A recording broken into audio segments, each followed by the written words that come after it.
कानपुर में आयकर विभाग का छापा, मटर के दलालों पर आयकर छापा, कई कारोबारियों के ठिकानों पर रेड, क्लस्टरगंज की दाल मंडी में कार्रवाई। तो कलेक्टरगंज की दाल मंडी में बड़ी कार्रवाई देखने को मिली है। आयकर की छापेमारी चल रही है, कई कारोबारियों के ठिकानों पर छापेमारी चल रही है। कानपुर से यह खबर मिल रही है, मटर के दलालों पर आयकर की छापेमारी, बड़ी खबर कानपुर से मिल रही है और कई कारोबारियों के ठिकानों पर छापेमारी की जा रही है, जिससे कि बाकी कारोबारियों में हड़कंप मचा हुआ है। क्लस्टरगंज की दाल मंडी में यह बड़ी कार्रवाई देखने को मिली है। अमित हमारे सहयोगी हमारे साथ फोन लाइन पर जुड़ गया है। अमित, क्या जानकारी मिल पा रही है इस छापेमारी को लेकर?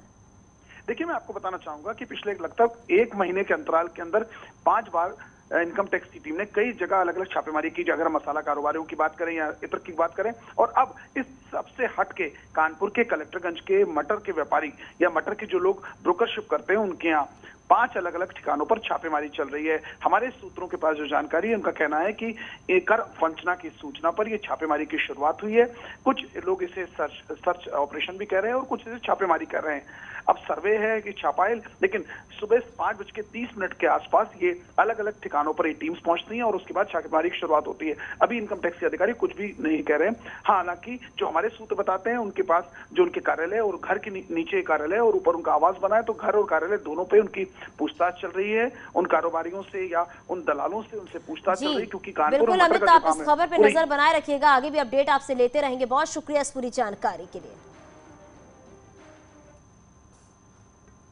यूपी में जातिगत सियासत अपने चरम पर है। हर सियासी पार्टी जातियों को साधने की कोशिश में लगी हुई है। बीजेपी यूपी में ब्राह्मणों को साधने के लिए लखनऊ के कृष्णा नगर इलाके में परशुराम की मूर्ति का उद्घाटन करेगी और इस कार्यक्रम में डिप्टी सीएम दिनेश शर्मा समेत कई नेता भी शामिल होंगे। इस कार्यक्रम के लिए कई ब्राह्मण नेताओं की भी ड्यूटी लगाई गई है।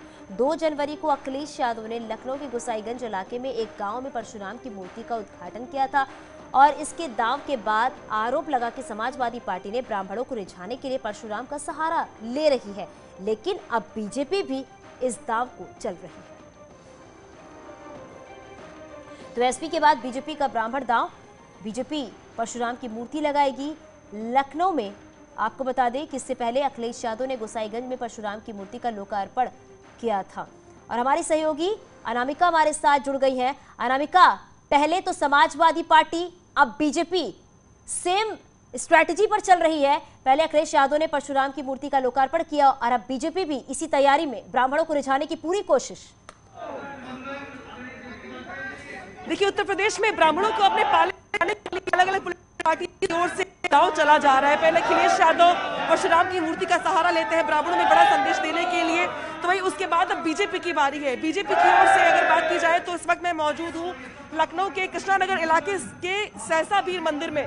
सहसा वीर मंदिर में देख सकते हैं आप कि यहाँ पे जिस तरीके से परशुराम की प्रतिमा राजस्थान से मंगवाई गई है, 5 फीट की ये प्रतिमा है और इसको खास तौर पर रीता जोशी, जो कि यूपी में लंबे समय तक राजनीतिक सफर को अपने आगे बढ़ाती रही है, उनके बेटे हैं मयंक जोशी, उनकी ओर से ये अपील की गई थी। अलग अलग ब्राह्मण समुदाय के जो लोग हैं, उनकी ओर से डिमांड के बाद खास तौर पर राजस्थान से ये प्रतिमा मंगवाई गई और आज इसका अनावरण कार्यक्रम है। हालांकि उसके पहले यहाँ पर हवन पूजा पाठ किया गया है और बीजेपी की ओर से ये कहा जा रहा है कि कार्यक्रम नहीं है, ये सिर्फ और सिर्फ आस्था का सम्मान है। जो की ओर से ये अपील की गई थी, इसके बाद इस प्रतिमा को मंगवाया गया है।